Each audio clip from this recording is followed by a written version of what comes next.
Syeda Ralun, meninggalnya Emeril Khan Mumtaz meninggalkan duka mendalam.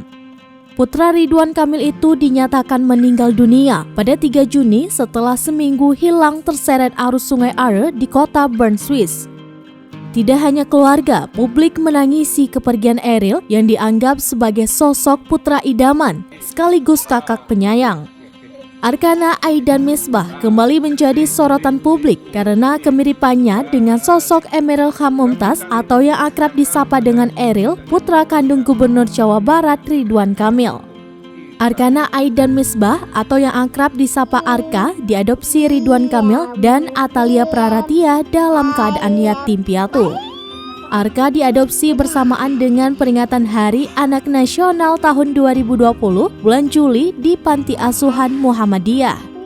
Arka lahir pada tanggal 1 Maret 2020 dan diadopsi oleh Ridwan Kamil pada tanggal 23 Juli 2020 pada usianya 5 bulan.